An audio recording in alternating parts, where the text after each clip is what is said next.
The next video is going to be a discussion and a introduction of the Raphael Nation Brands website, and we're going to start that off by discussing or having an interview with Mr. Colin Bollers, who is a leather craftsman, a master craftsman making leather bags and belts and shoes here in Guyana. Tarzan movies and that sort of stuff. And we hear about alligators and crocodiles and so on. So we would always say, look, alligator, you see one of these creatures in the trench. We say, look, alligator. But then my father informed me, we don't have alligators here. We have caimans here. So these are caiman. We have, I think it's 3 or 4 species. I remember 3 of them quite clearly. The dwarf caiman, the speckled caiman, and the giant black caiman. We're in a situation where, what comes to do? I can't do better. This situation, I just gotta live with it and try my best.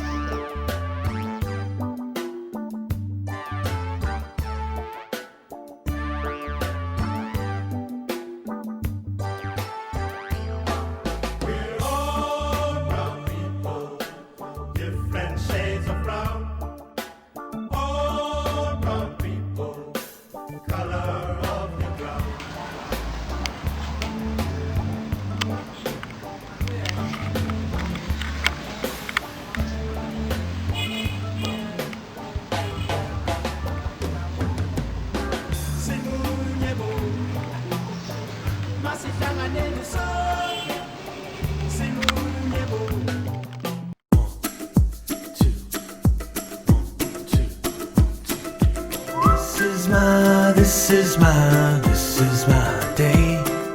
I'm ready to take it on, come what may.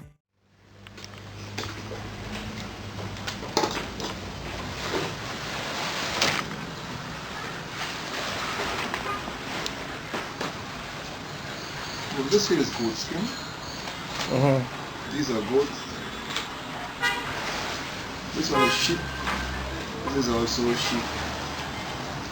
This is goat. You see, the goat tends to be a little darker at times. And even though some of the goat is lighter, almost the same color as the sheepskins, that is perhaps because it might be a young animal, not a very mature animal. This is goat too. Goat. This is sheep. This is goat. This is sheep. Yeah. This is one is goat. And you see this is a little lighter. And because we do not have the machinery to shave and reduce the thickness, you find you don't have a uniform thickness. So whatever thickness we get from the natural skin, that's basically what we use. So this one's a little thicker.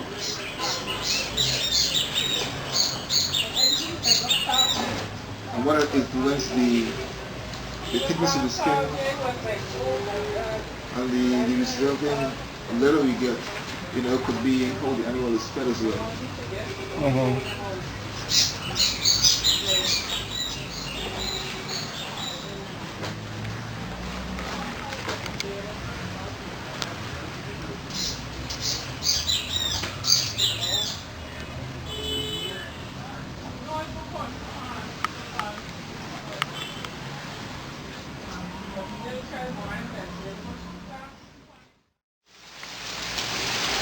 I would prepare the leather. Let's say I have the leather.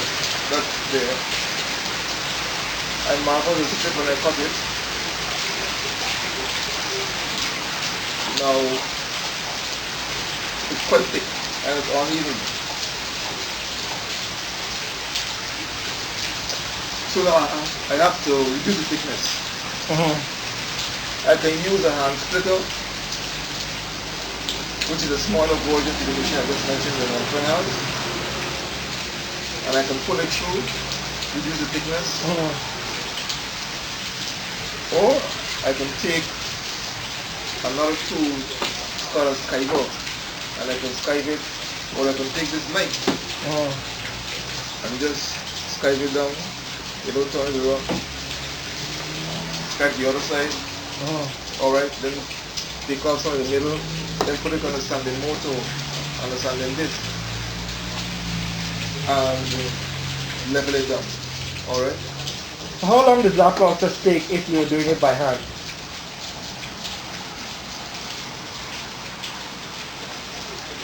But let us say my brother was doing it.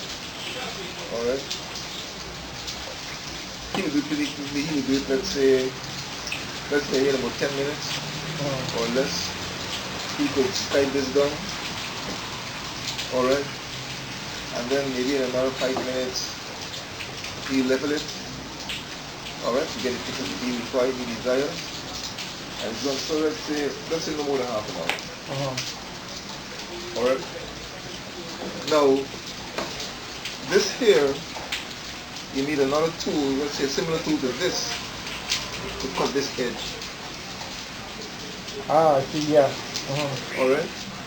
So you get a groove. You cut it there, you cut it. And then I'll take another tool, which is called a beveler. And I take the mallet, I hit the edge, and I depress this edge, creating a border. Yeah. Then I take another tool and I get this effect here. It's one tool and stamp it individually. Okay? So I put the tool down there, position it properly, and hit it about 3 or 4 times, then move on to make the next impression.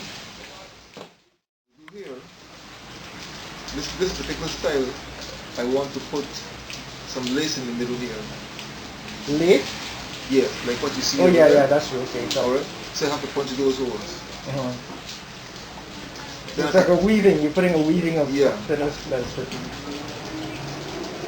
So I punch the holes. I prepare the lace from this material. Alright, I just cut it in a circle, the way that I want, and then I will apply some stain, like I did to that, because I want to create a contrast. And then I will just weave it in. Alright, I did there. So this is how the 10 hours is made, or this is how you get the 10 hours? Yeah. Alright. But a part I left out from the beginning is, even though it's like in that condition, when I cut the strip, because I don't have machinery to compress the leather and this other stuff, to compress the fibers, what I would do is dump the leather, and then I would use what we call a pump stick. I dump it at the back, and I use the pump stick, and I press to compress the moisture. No, this is to make the fibers more compact. Okay. Alright. I see. So I might have, let's say, 1/2 inch here in the cross section, but when I do that, I bring it down maybe at 16. Yeah. You're compressing it. Right. Because I don't want the leather to be too spongy.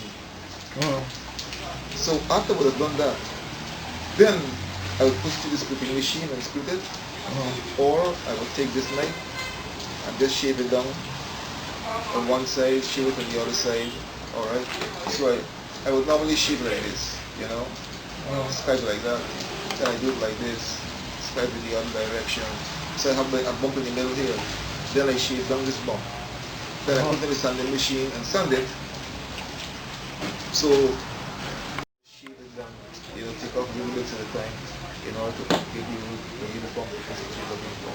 So they have, let's say, 0.4 mm. That will give you 1 ounce. So every 0.4 will give you 1 ounce. So they say if it's 0.8, then that would be 2 ounces. 1.2 mm will be 3 ounces. And you just keep doing all like that. And this is how this is the difference between how the Americans do it and how the Europeans or the British do it, the English do it. So I think that the mangrove, tanned Creole leather should be unique to Guyana. Because I think most other places are using some kind of machine. But most other places, let's say in the Caribbean, for example, they would import their leather, so they would have leather basically looking like that to an extent. And that is why our leather used to be easily identifiable because of this unique color. Unique color, and it's a unique process because it's not automated. No, it's not. All right. And we used to be rebel for this kind of leather, but then what bring about a drastic change in the market is because of the what you call the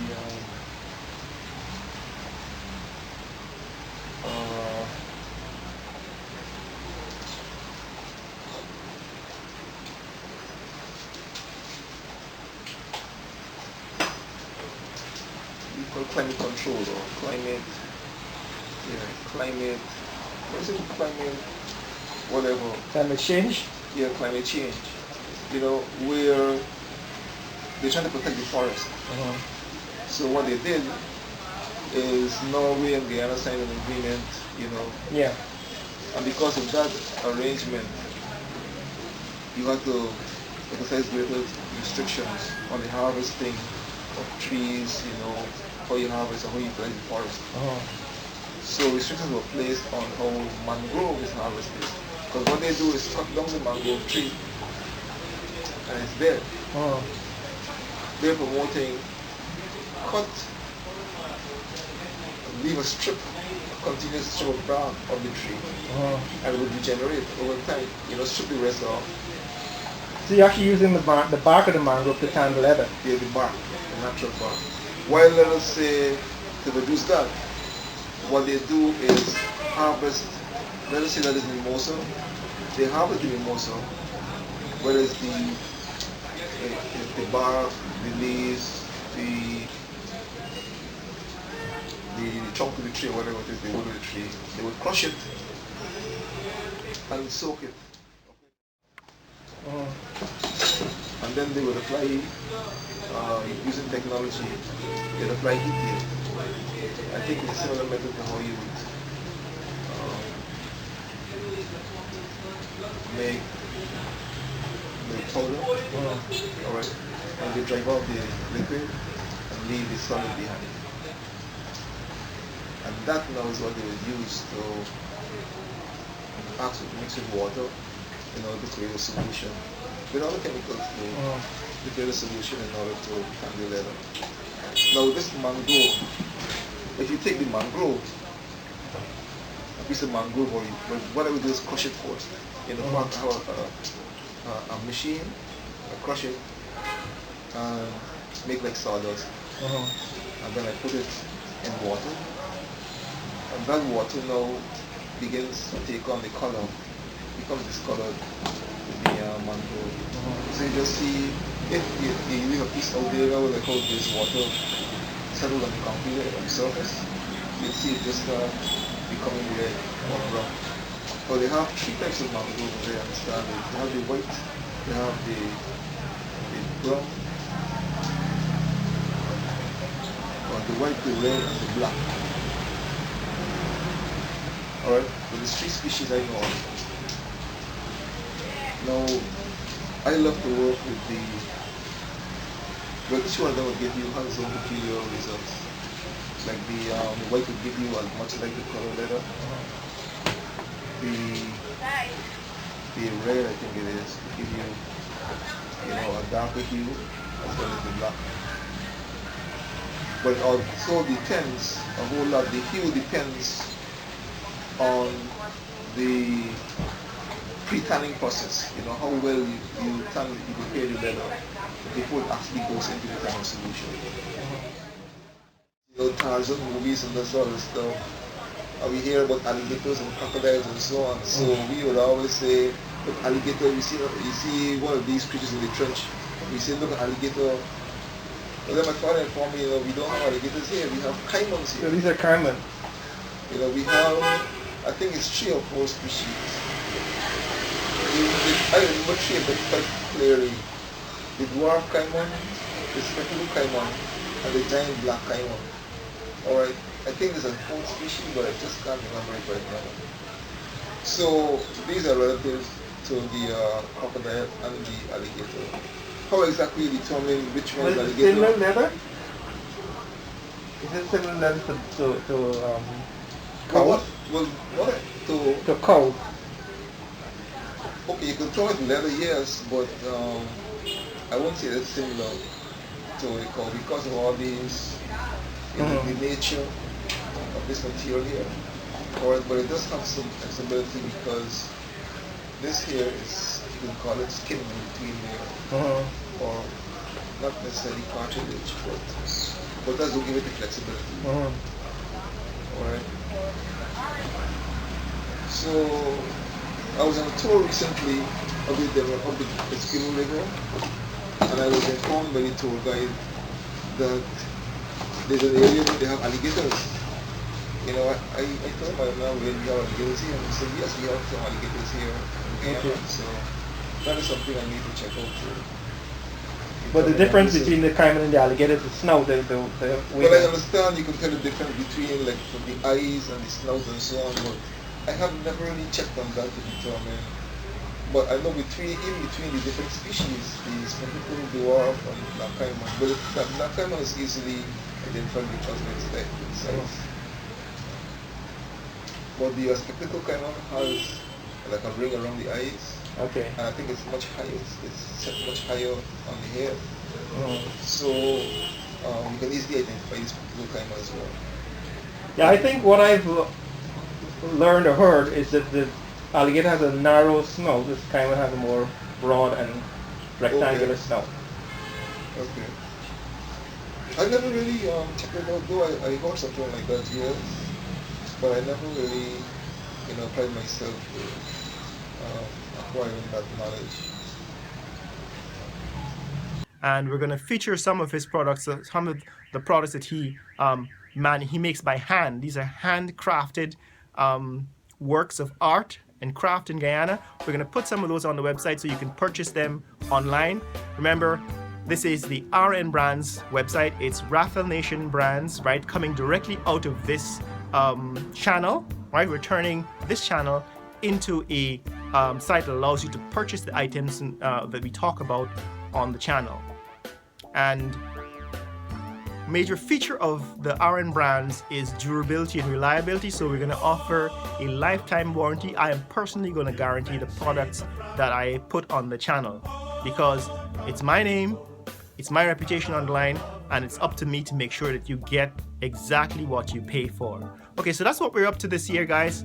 Stay tuned, and remember, you should share this video with friends and family around the world. Let people know what's happening here in Georgetown, Guyana. Later!